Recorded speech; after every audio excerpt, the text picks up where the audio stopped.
Hello, everybody. Welcome back along. We're going to go informal today. This is not rehearsed or scripted in any way, shape, or form, but I'm here with Gab from Football Lab, who, if you follow the EFL and are on Twitter, you will know who he is. And if not, you should definitely go and follow him. But Gab was in touch the other day about a catch up, and me being the self-promotion expert that I am, well, we better film it then. So we're going to have our conversation on Skype and film it. So, Gab, how you doing? And then we'll hand over to you, and you can kind of lead the questioning. But how you doing? How's business and how's lockdown? Yeah, not too bad really.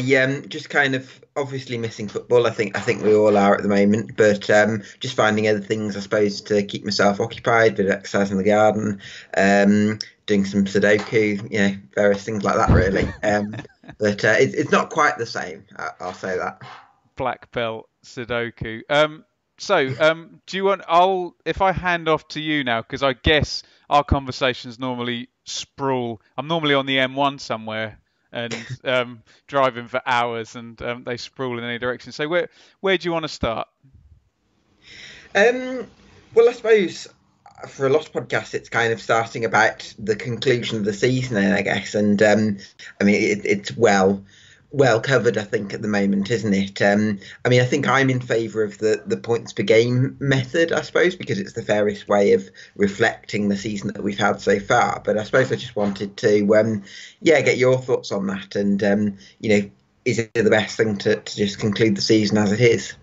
My opinion tends to change on it about every 3 days, Gab. I remember at the start of this, I was like adamantly, "Oh no, you must finish. Everything must finish." And I had this ideal view that, well, no, you can't relegate anyone or promote anyone without having played the full season. Everything must finish. Obviously, like most people, I didn't quite understand what we were dealing with a kind of weird, invisible thing that you can catch but not show, and some people will get it and not be ill and then pass it to someone who will be ill, and all this very complicated virus. So I've changed my mind a few times during, which is fine. I like to think you you reflect on the information that you've got at the time and try and make a judgment, don't you? So I've changed my mind a little bit, listening to a lot of owners and things. I'm perfectly at peace with each of the EFL divisions doing something different. I'm fine with that because just the nature of the clubs in each. I'm sure we'll get onto the League One mess, Mm. but the disparity between, for want of a better word, the sizes of some of the League One clubs and the balance sheets. That's what we're talking about, really. We're talking about money, aren't we? Yeah, I think that's a really important issue because I think the further down the pyramid you go, clubs are more reliant on their fans. So in the Premier League, of course, I think if you take away the risks of the coronavirus and players sort of interacting with one another on the pitch, I think clubs could still survive because they have that TV revenue. It's a very lucrative area, I suppose, the Premier League. Whereas I suppose for a lot of divisions I cover, especially League One and Two, clubs. I mean, it's only Salford really in League One and Two that have been on TV this season, on the main TV channels this season. I think, apart from like cup competitions. So yeah, I think it's really important to consider the financial climate that clubs are working with, and if that means having different rules for different divisions, then maybe so be it.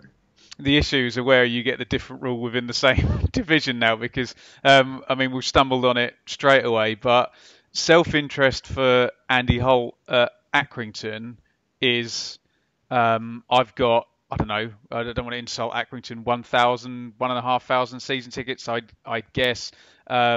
This playing squad, I've got this much revenue. Like you say, we're never on TV, etc. We're right at the peak of where we've been in our club's history. So self-interest for Andy Holt is, we need to close the doors. I can't afford to do 400 tests. I can't afford to pay the staff against zero revenue.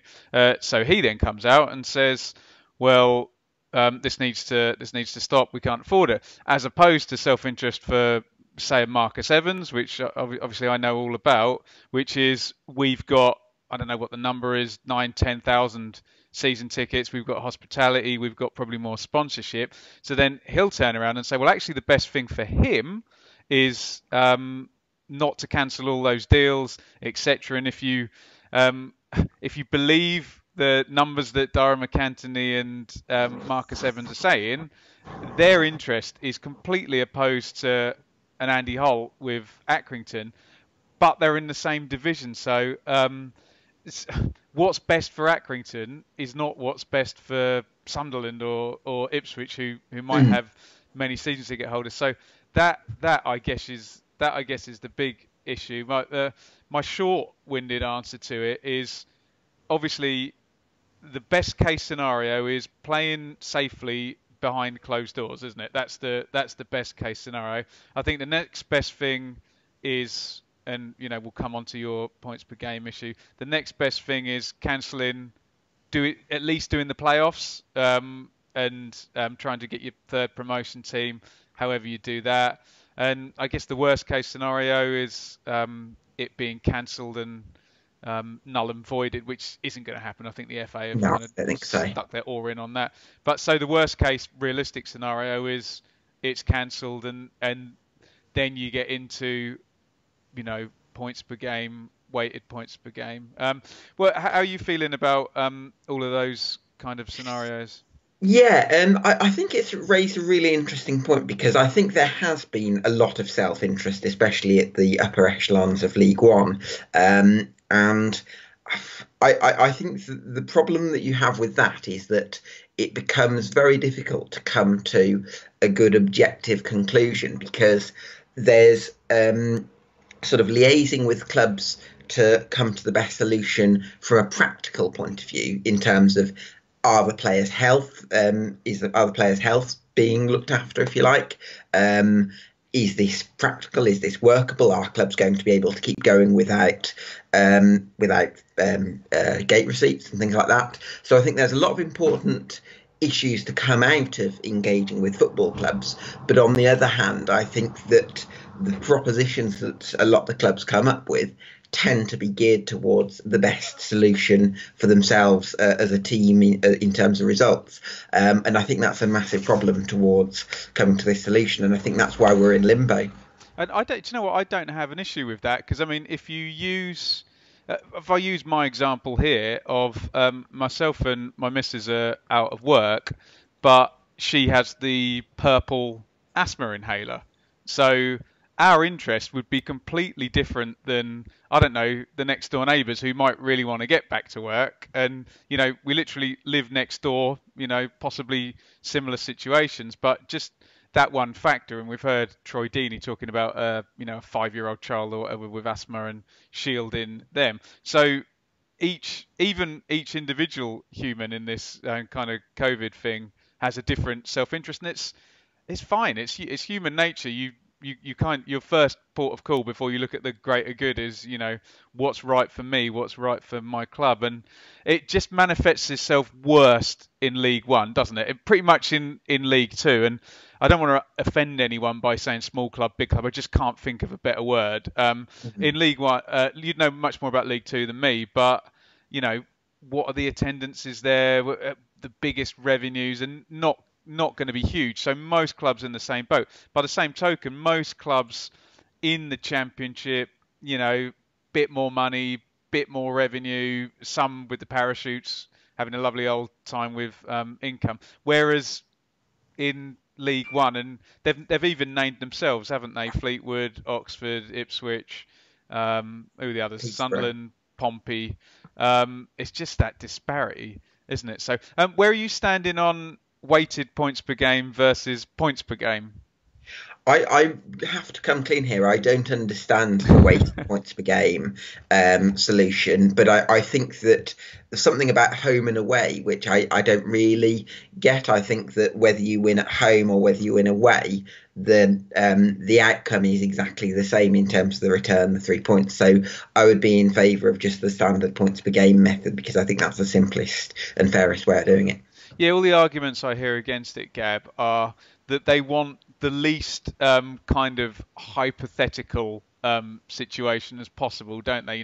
Because you could, we've heard all sorts of strength of opposition analysis and all sorts of stuff like that, and it kind of feels like it wants to be done based on actual stuff, what has happened, if you know what I mean, rather than, I'm sure we've all opened up the betting app on our phone and it's been blindingly obvious what's going to happen. We've put the bet down and the opposite's happened and we've lost our money. So and I'm sure Leeds fans won't thank us for pointing out that every but yeah, I'm sure you and me. I think we did do a video this time last year. Oh well, Leeds will get second place. They can't mess this up from here, and they did. So strange things have happened. But yeah, I've not heard anyone make the point you've just made about 3 points is 3 points. A win is a win wherever it happens. So yeah, I do take that on board. Yeah, definitely. I think it's really interesting, that point about the points per game and fixtures, and I think it's a valid point that it's not a whole season. It's not an absolutely clear-cut way of deciding the season. But what I would say is that the argument about the fixtures and the easiness or otherwise of the fixtures remaining and how that influences the table. I think that argument is already acknowledging that the current table categorically shows that some teams are better than others. So on that basis, surely that the current table and the current points per game method is the best way of deciding who deserves which reward. So that would be what my answer to that. Yeah, well, essentially, points per game. I heard this argued on my channel today. Points per game reflects what's happened already. Why not just use that table? I guess it's just for the like the Wickham example or what have Yeah. you, where you're eighth, you have a good weekend and you could be second with your winning your game in hand on, well, I think they had to win it about 11-0 or something on the goal difference. But I think it just, especially teams that have done well in cup competitions, so they would essentially be punished for playing extra cup games, and getting through in the FA Cup or the EFL. I think that's the argument, say, an Aston Villa fan would have in the Premier League. You're basically punishing them for reaching the League Cup final against Man City. That's why they're a game.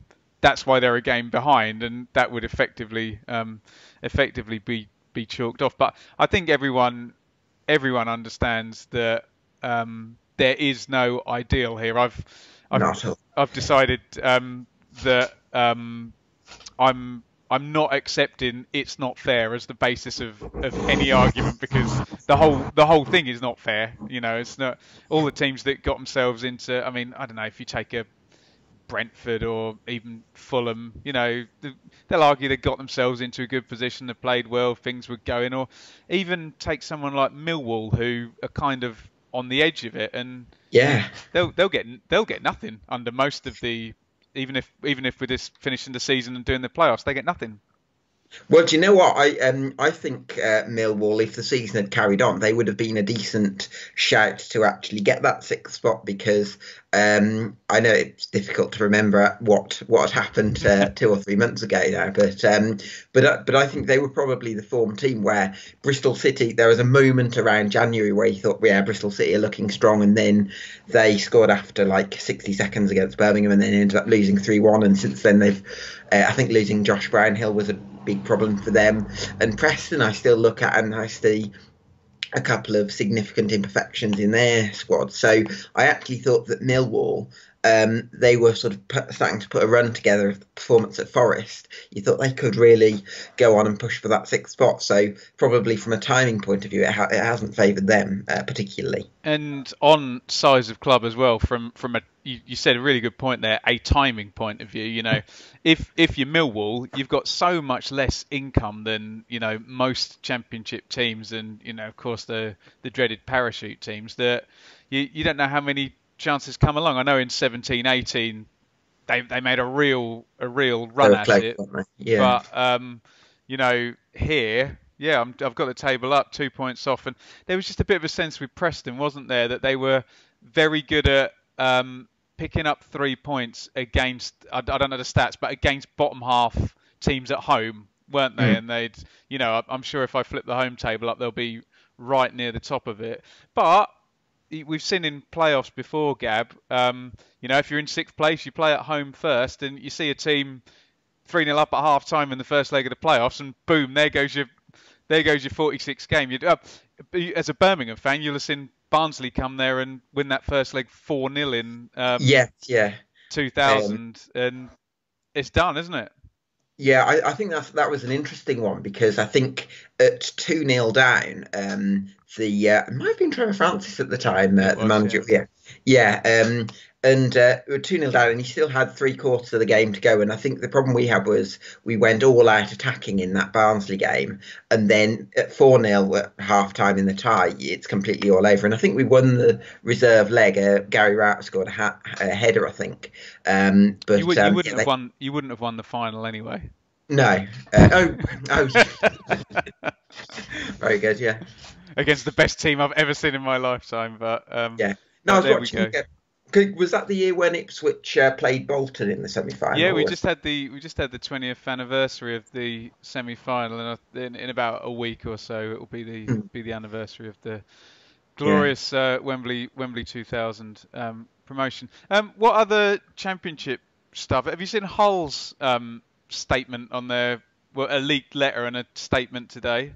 I've not seen the statement, but I've heard that they've expressed serious concerns over sort of continuing the season as it is. The statement just says they're grumpy that the a private letter got leaked. So that's Oh, right, literally all it okay. says. It's about a paragraph long. But we're going to get this, aren't we? And you keep having people being very polite and tiptoeing around the fact of teams with either a promotion interest or a relegation interest having a view that seems to support either them being promoted or not being promoted. It just seems funny with Hull. It's not funny if you're a Hull fan. That it was almost like the alarms said in January.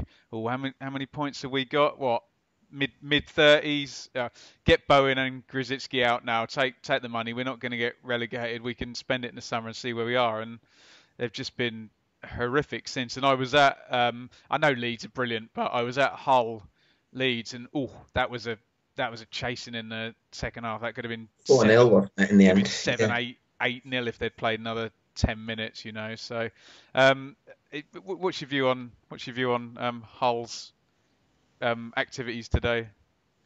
Well, if I'm not mistaken, I think they would stay up if the points per game They would. method was used. Yeah, I mean, it is a little bit, I suppose, amusing, and I suppose from the form point of view, and I can understand why people giggle at that. But I mean, it's very difficult to sort of take self in because this is something that clubs have been working towards for a long time, and I suppose in Hull's case, maybe they did take their eye off the ball a little bit in January, and maybe didn't replace Bowen and Grzycki in the way that I suppose they got in Marcus Maddison, didn't they? He hasn't really.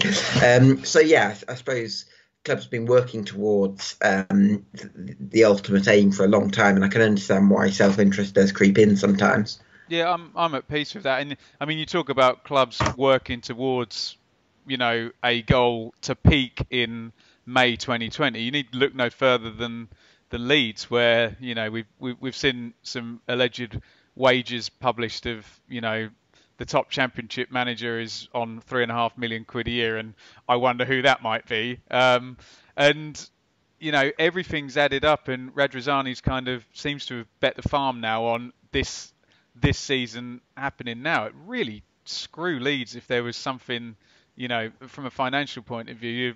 I've spoken to Leeds fans about the doomsday scenario of something messes with it. They can't get done for administrative reasons, and out goes Phillips, out goes Bielsa, and Hernandez is a year older, excuse me. White goes back to Brighton, and they're a mid-table championship team again, aren't they? Well, I'm not quite sure I'd go along with that. I think if Bielsa were to leave, I think they'd probably get Carlos Corberan in, and he's like been their assistant. And my impression would be that he's kind of been tailored to become that long term. Brainwashed in the same way, yeah.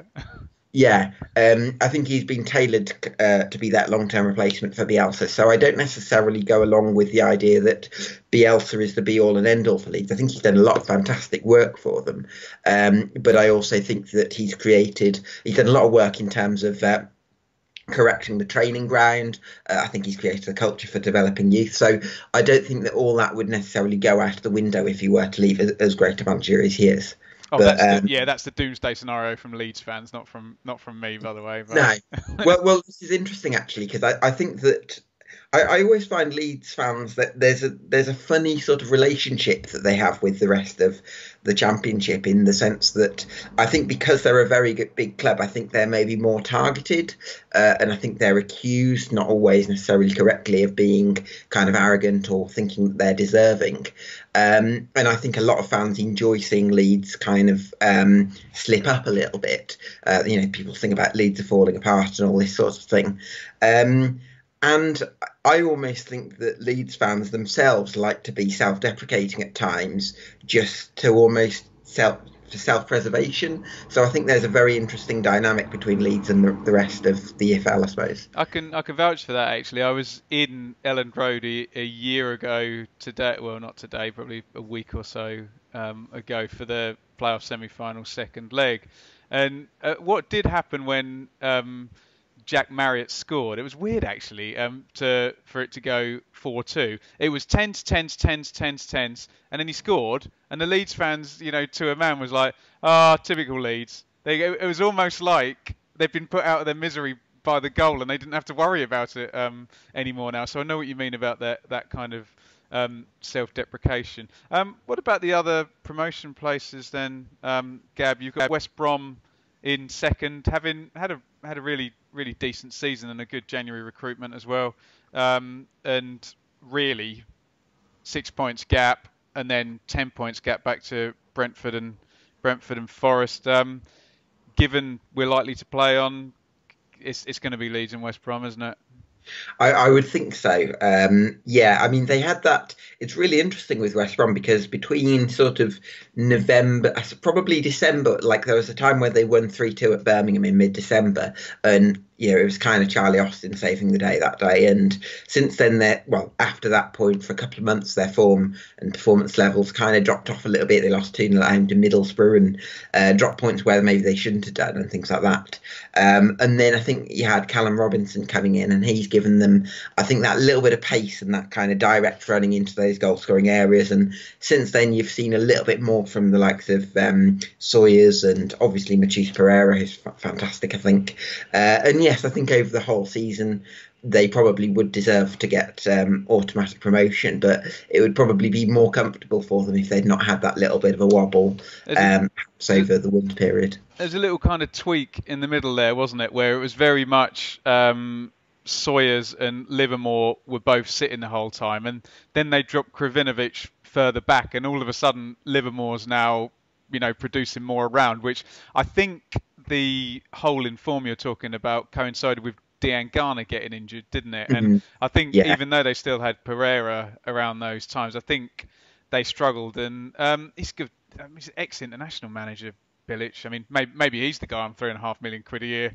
We don't know exactly. We don't exactly know who this top-paid manager is. But yeah, it's just odd with West Brom because I've seen them several times, and I've just seen Bielsa's Leeds, on full throttle and blow teams away. Whereas West Brom, I think they talk about the Swansea game where they won 5-1 and they sort of demolished them and they were incredible as Yeah. But there's been a lot of, like you say, Austin in the last minute against Preston, and having some good subs and those sort of Mm. Zohore and Robson Kanu all in those forward positions. So where are you standing with Scott Parker and Fulham at the moment, Gab? I'm not sold on them. I know that they're third in the table, and I suppose there's 3 promotion places. So I suppose you could say that on paper they're doing something right. I think there's a balance issue with Fulham that I think there's several areas. I think when they got promoted in 17-18, they had a fantastic right back in Ryan Fredericks, who gave them that pace and drive. I don't think Cyrus Christie is the same type of player. Oh, you've seen Um, Dennis Adoy there and Steven Sessegnon, haven't you? There's yeah, no one nailed down that spot, has there? yeah, they're not really the same types of players, and I think Kevin McDonald probably isn't the level he was at a couple of seasons ago. And I think the unescapable thing, which a lot of people have talked about, is the reliance on Mitrovic, and I can certainly see where that comes from in the sense of the number of goals that he scored. I also think, though, that I would argue, and this might be a little bit controversial, that their better performances have actually come when they've had someone else leading the line. Because I remember seeing them against Middlesbrough in December when they had kind of Bobby Reid linking the players kind of like a false nine, if you like. And then I felt like that was Knockout's best performance when he was given that bit more freedom to get into those goal scoring areas, and Cavallero on the left, and Kamara as well. I think has done a decent job when he started up top, and probably gives them a bit more pace. And I like Mitrovic as a goal scorer. I think he can dominate the penalty area, and he's got that aerial prowess. He's a natural finisher.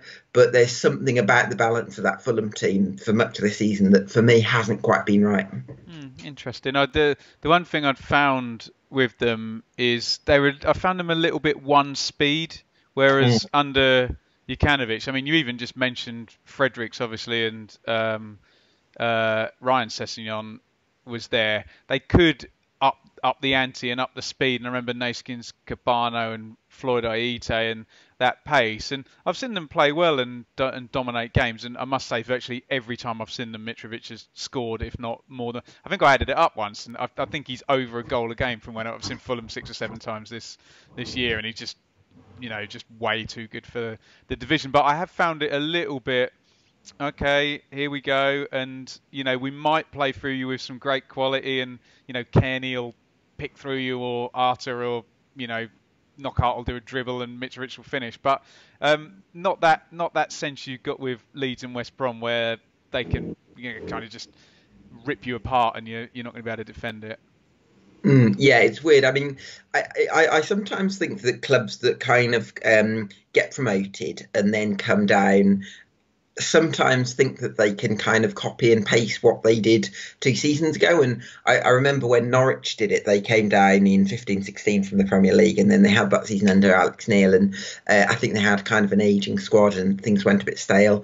I'd say the same about Cardiff this year, and maybe Fulham as well to an extent, where somebody like Tom Cairney or Kevin McDonald or even a Stefan Johansson, they're not at the levels they were 2 seasons ago. And I think that it's important for clubs when they come down from the Premier League, they don't just see he's done it in the Championship before, because I do think 2 years is a long time. Such an easy get out though, isn't it? You look at it and you go, right, he's got a promotion. He's got a promotion. Who's Albert Adoma playing for? I'll bring him in as well, because he Yeah, always he always gets promoted. It's such an easy, and probably the biggest mistake Marcus Evans has made at Ipswich has been, oh, Roy Keane, he had a promotion. Let's get him in. Paul Jewell, he had a promotion. Let's get him in. Mick McCarthy, let's get him in. And Paul Lambert, just you're right. Sometimes that one promotion or two promotions with some of them doesn't always equal another. How are things with Birmingham? Birmingham. I think obviously we had a long unbeaten run before losing to Reading in the final game before the lockdown, and personally, I'm quite happy with how the season's gone. I think it's been pretty much in line with what I expected. Maybe changes in the style of play we haven't seen quite as much of as we would have liked, albeit there have been some changes. I think probably got one of the better right backs in the league in Maxime Collin. Big fan of him. Obviously, Pedersen's got a lot of praise for his performances this year. And Djukovic and Hogan in the second half of the season, they've performed together a nice sort of kind of a Niall Quinn and Kevin Phillips type partnership, big and little sort of situation. Gary Gardner's form has been strong. I think that I think the problem you have probably is that the owners have quite high expectations. They targeted the top six this year, and for me that was a little bit ambitious, albeit added, I suppose, Ivan Sundic's Croatia under 21. I can see elements of why, but I just think that it's a bit of a building process after the club's got a few things wrong in the post-Rowett era. So, it's kind of a building time for the club, I would suggest. I think maybe Monk pushed the expectations last year. I remember them being sort of eighth and ninth for quite a while, and until that Mm. points deduction, it, what we're sitting here saying about Millwall now. Maybe not in terms of the making the run and the form, but Blues were in and about it. And down the bottom we've got Luton kind of mothballing and taking Graham Jones out. And Charlton looks a right basket case as well, doesn't it? Oh goodness, yeah. Yeah, I think with Charlton, I could only sort of sympathise with their fans because I think Duchelet took over in like 2013, 2014, that season certainly, and for ages, pretty much within a year, I think of that point, fans wanted Duchelet out, and they'd had about 5 years sort of campaigning for that, and all of a sudden they get these new owners in. And I mean, I remember watching an interview with Matt Southall very soon after he took over and thought, yeah, he seems like a decent guy, fairly grounded, and all of a sudden the things that have come out in the last 6 to 8 months or so, they've completely turned that on its head, and all of a sudden it's a crisis case again. So I can only sympathise with Charlton fans. I think they've certainly had a rough ride with ownership over the last half decade or so. And Luton doesn't really fall when we were talking about where are you on the hierarchy? Are you a club drawing 20,000 with decent revenues, thinking about the Premier League the whole time? Luton doesn't fall into that bracket. I think I hear good sound bites come out from them of, oh, we're not gonna bust ourselves trying to, in I think it was the owner said in the January transfer window, we're not gonna go and have a mass spend on wages on a loan player or something. So without patronising Luton, it sounds like they'd be fine and set up if they did go down, and they know League One very well. It would just be interesting because we had the Nigel Clough thing yesterday, whether other clubs are gonna mothball it, and if there is issues with management or whatever, they're gonna take them out and wait for decisions to be made. Yeah, it's a really interesting time, I think, with Luton because they obviously in the bottom three at the moment, but in terms of their recent form, since they've had Glenn Ray coming back certainly and Izzy Brown, I think he makes a massive difference. And I think if they'd had those two players fit for the whole season, possibly Craney as well, they would be in a much stronger position, maybe close to mid-table. I think those two players are that influential. But yeah, structurally.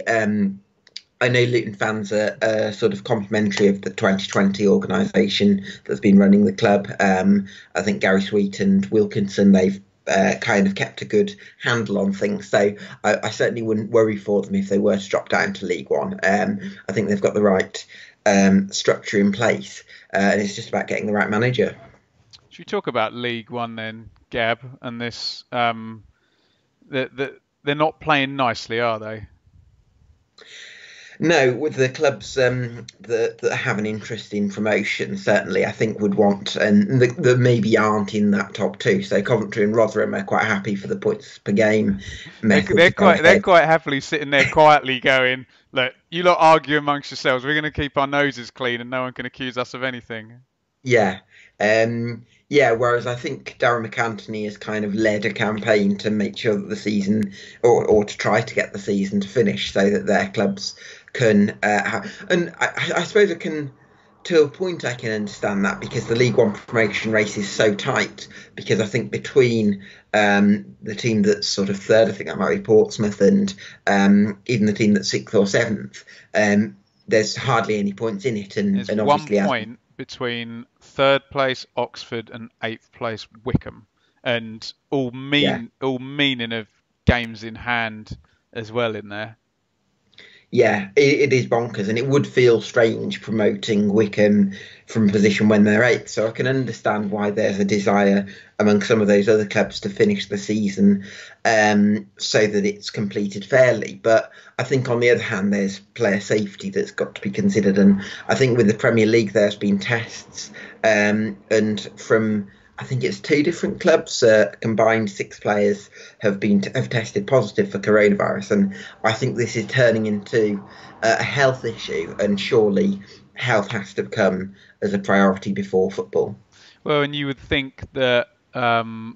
a Premier League club with their infrastructure and the monies they'd have available and the yeah, let's just say the other kind of little pushes in the background to help them. There's big business interested in that going on.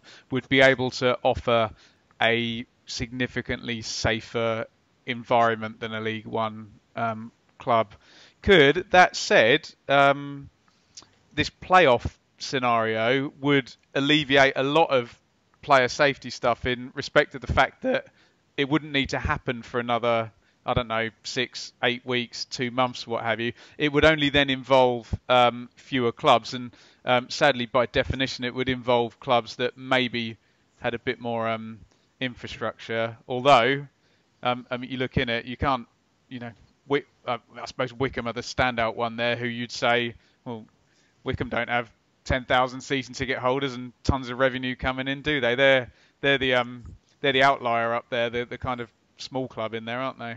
Yeah, I mean, we've had a question actually from Tom Hancock where he's said that Wickham might actually fare better as a result of than other clubs, perhaps because they actually have a stronger structure in terms of. So, and I'll read out the exact question. This crisis means clubs are going to have to cut back. Do you agree that that might actually count in a club like Wickham's favour? We have new investment, but have been working on a shoestring for years, and Ainsworth is an expert on one. It won't be such a shock to the system for us. So, I suppose from that point of view, they don't have as many financial commitments in comparison with other clubs at that level, like Sunderland, perhaps, and Portsmouth, and that's an interesting thing to think about. My thought on Wickham, I just remember looking at the fixtures, and they got themselves in such a good position at one point. I remember thinking, and I might be misremembering this. They came to Portman Road. I think they were top, and Ipswich was second, and they came and defended and got a really good 0-0 draw and missed a penalty, in fact. Um, and I thought at the time, they'll be saying if they can get out of this, they were at that time so far ahead that my feeling was okay, aging squad, smaller revenues and whatnot. But it was that sort of feeling of it'll take some going for them to drop out of it now. But we've just seen with this division, even Rotherham, I remember at the start of the season, had a really terrible run. Ipswich looked invincible for about 2 months and have been shocking since. We've seen all kinds of weird streaks both ways, haven't we? What I would say about Wickham is I wouldn't like to play them in a playoff game because in terms of, sort of one-off type performances, you know that Gareth Ainsworth can come up with something for 90 minutes against any team. It might involve Akinfenwa coming on 60 minutes and some, fairly speedy balls forward. But who's the left back who gets all the set plays right? Joe Jacobson. Jacobson. But hey, there's many ways to win a football match, and I'll never criticise that. I've always been of the opinion, well, if it's so straightforward, beat it then. Yeah, no, that's interesting actually, and also I think I remember the Ipswich side that reached the playoffs in 14-15 on sort of frees and loans. That was kind of fairly simplistic balls into Daryl Murphy, and to be fair, you made that effective at that time, didn't you? Absolutely, yeah. I've seen most of the other sides in there this season. Oxford are a good football team. I've seen them a couple of times. They won at Portman Road, in fact, in one of the last games. Scored a lovely goal. Fleetwood as well.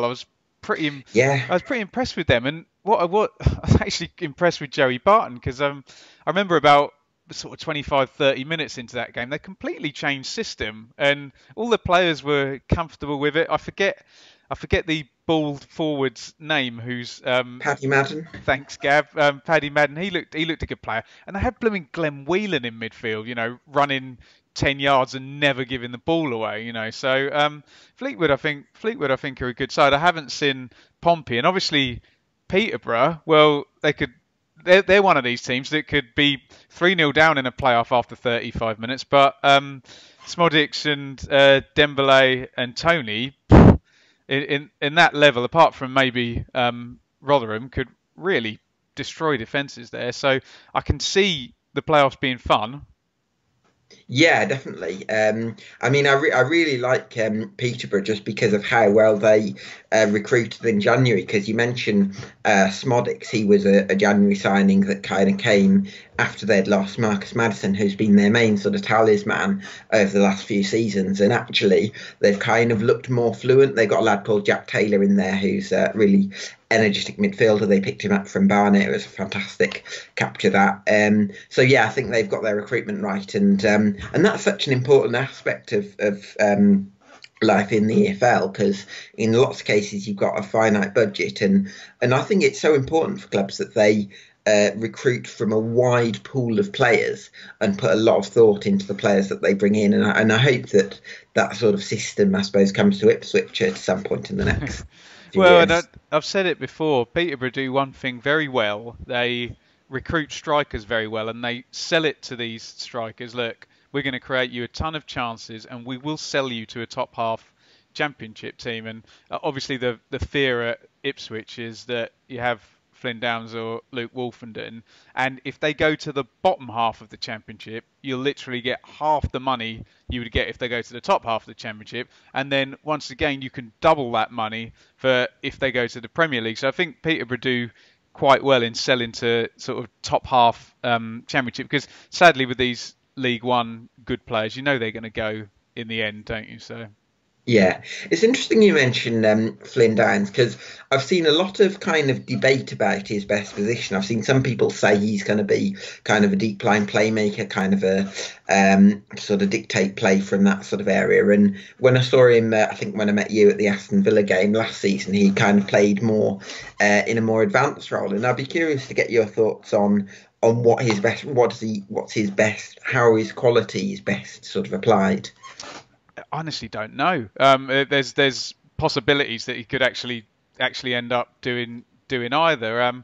I I think possibly for a deep line playmaker, we would have we would have seen. You can just tell with those players sometimes, because they just dictate games naturally, and from whatever position they're playing, they kind of end up just gravitating into the middle of the pitch and having the ball the whole time. He's certainly fearsome and likes a tackle. So I suspect if a championship club wanted him and nurtured him as a deep line playmaker, he could be a deep line playmaker. You'd just think sometimes players are kind of hindered by their own usefulness, and you can just imagine him. It's right. Go and do the box to box. You mentioned Josh Brownhill earlier. Go and do box to box, and be a good passer, be a good tackler, get yourself about the pitch. But yeah, I just have the normal worry as an Ipswich fan that he'll leave us for 1.5 million, only to be sold a year later for 25 million, like Tyrone Mings or Adam Webster, and sort of raised 45 million or something between them this summer. And Ipswich, I suppose they saw over 10 million of that, but yeah, never seemed to quite get it right. Can you talk to me about League Two then, Gab? I'll have to bow to your superior knowledge on this one, but seems a bit more unanimous. Who's missing out, and who are we going to see in League One? Well, I think it's a very interesting situation with League Two, because there's 5 teams who I wouldn't have any qualms at all seeing in League One. I think they're very much good enough to hold their own at that level, and those teams would be Crewe Alexandra, Plymouth Argyle, Swindon Town, and Exeter City and Cheltenham Town. They've all been fantastic this season. All the managers for those teams have done very well in different circumstances. They've all played sort of good standards of football as well in terms of the build-up play, not necessarily in line with the stereotype of League Two. But yeah, the main reason why I would hope that the null and void option is, as we've suggested, isn't realistic, is because I really believe that Crewe, Swindon and Argyle have deserved that chance to play at a higher level. And Crewe have got some excellent young players who, whichever division they're going to be in next season, there's going to be a lot of interest in them. And I would just hope that they at least have the ability to say we're a League One club to some of those players, in order to, so that they don't lose them all in one go for not enough money. So I hope that the three clubs that are in the automatic promotion spots at the moment are given that opportunity to play in League One next season. Sounds good. And you're talking about stereotypes. Well, having seen sort of Coventry and Oxford, particularly in League One, it is all filtering down now. You've got teams that can keep the ball and you know play out, then in, and then out, and then around. Particularly Oxford, when I saw them, very clear pattern of play and nice to watch. I suppose Fleetwood a little bit as well, so they'll fit in well. I mean, look, there's a fair amount of dirge in League One, but it will be good to have those. And Ipswich had some brilliant battles with Crewe. Crewe used to have Ipswich's number as well back in the old First Division days in the late 90s. Yeah. So it looks like Macclesfield are gonna get away with their slightly iffy non-payments and issues down the bottom there. Yeah, it's a very strange situation, really. They've got a chairman called Amar El Kadi, who Anwar hasn't El Ghazi.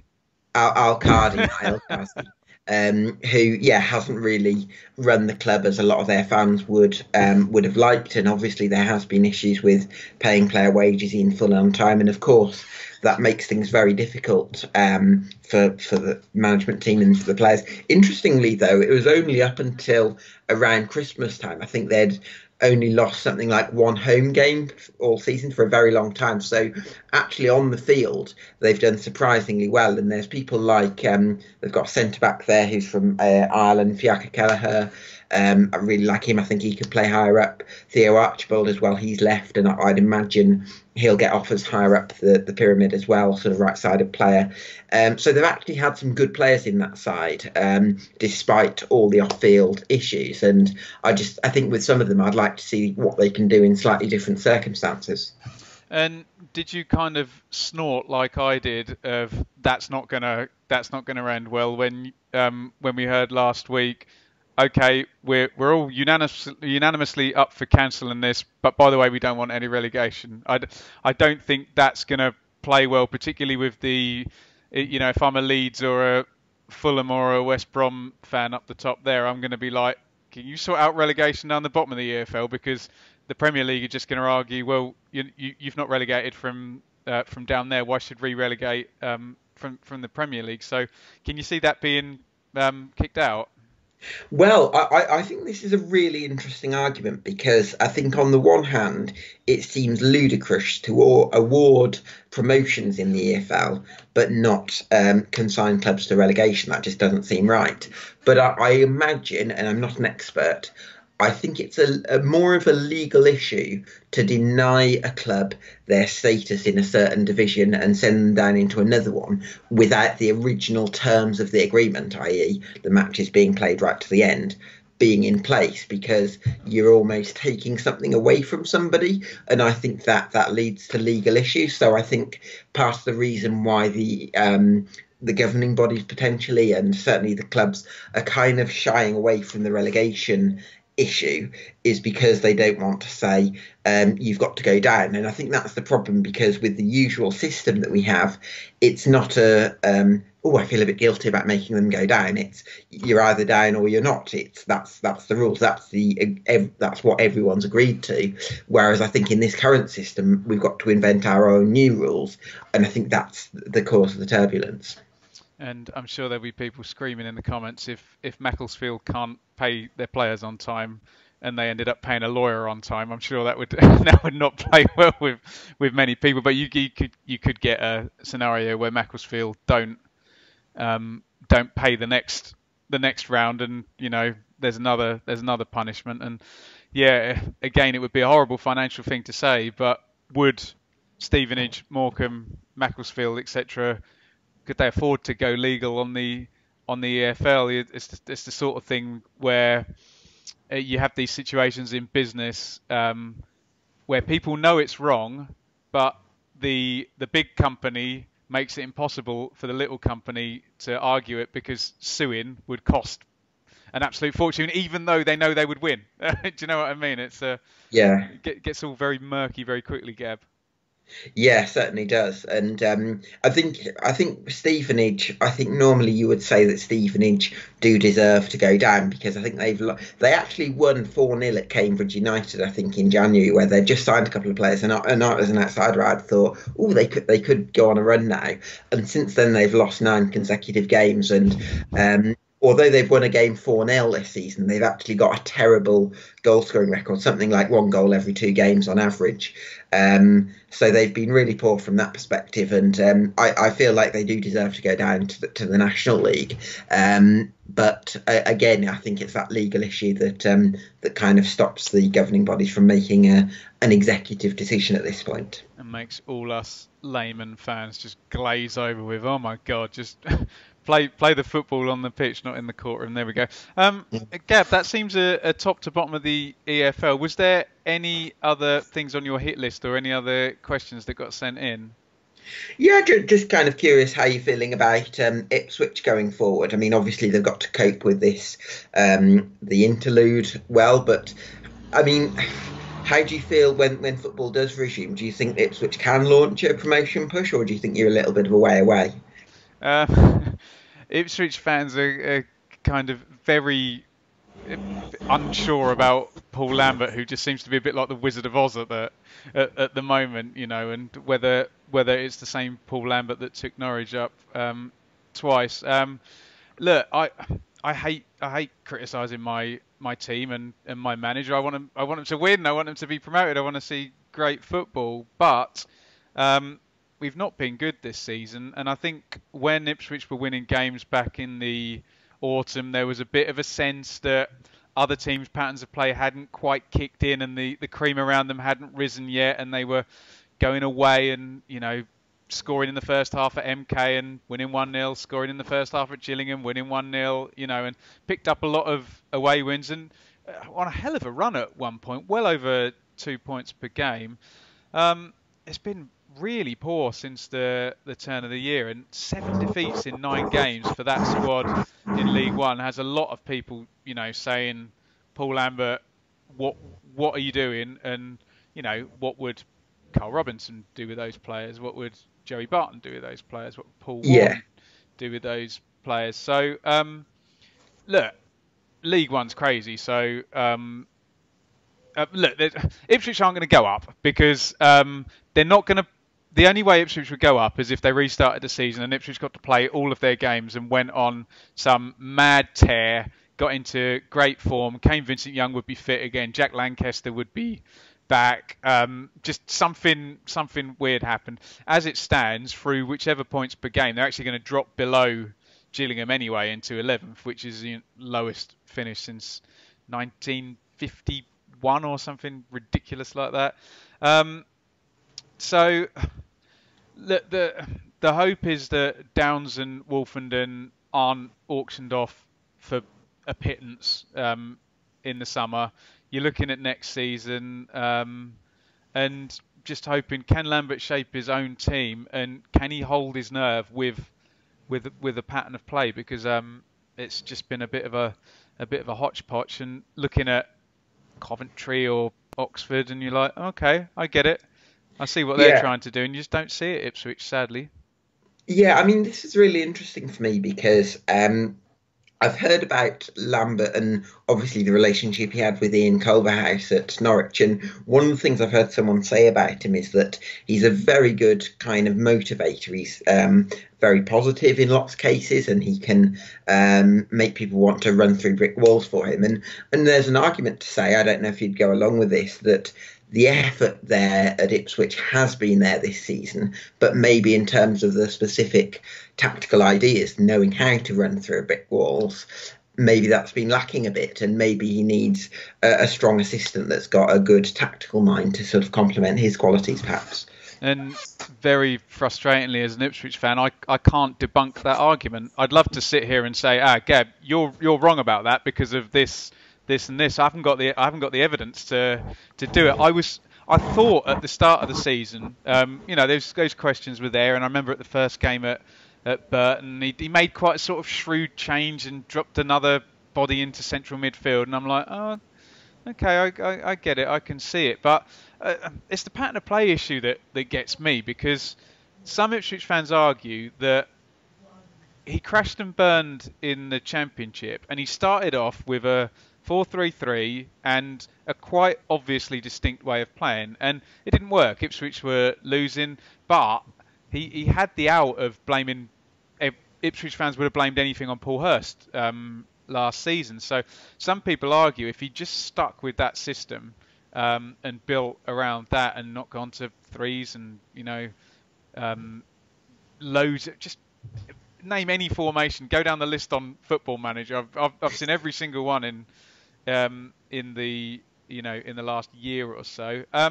It annoyed me. It was Jack from Talk Norwich City first brought up the Culverhouse thing to me, and if anyone I want to prove wrong, it's blooming a Norwich fan, isn't it? But maybe there needs to be a bit of self-awareness, and he needs to have some other minds around him. But then Matt Gill is supposedly very highly qualified, and he seems very high on Stuart Taylor and Jimmy Walker there as well. So I think he's got the minds there that he wants. But sadly, I will happily come on a podcast with you and say, right, Gab, I've got the evidence. He knows what he's doing, but I don't, which annoys me as an Ipswich fan. Yeah. Well, listen, I hope things change for your club, and yeah, it was lovely to chat to you. Absolutely, Gab. And do you want to just give a quick plug for your Twitter and the website and everything? Yeah, give us a follow at _football lab right for various websites. I'm also publishing some fan Q&As on the Football Lab as well, so on the website, so which you can find by searching. So yeah, thanks for watching, and all the best. Yeah, and I must just endorse Gab. He's an absolute machine, and people praise me for knowing about 24 clubs in the Championship, and it's literally, and I'm sure you'll vouch for this, Gab, it's literally just fans commenting and me asking them questions. It's not me knowing it, it's just absorbing the information. Gab does that for 3 times the amount of teams that that I do in the 3 leagues. So really good knowledgeable chap, and he will reply to your tweet if you ask his opinion on something. So definitely well worth a follow. Thank you everybody as ever for watching. I hope that was enjoyable. No script. There's no script here. Completely free will. That we would have just had the conversation on the phone, wouldn't we, Gab? So yeah, get your comments in, get any questions in. I'm sure Gab will take a look down the video when it is on YouTube, and we can answer any sort of questions and things. Follow me on Twitter at Benjamin Bloom. Follow Gab at Football Lab, was it? At _football lab, Sorry, yeah. I'm just never paying attention, am I? Shocking. And we will see you all very soon.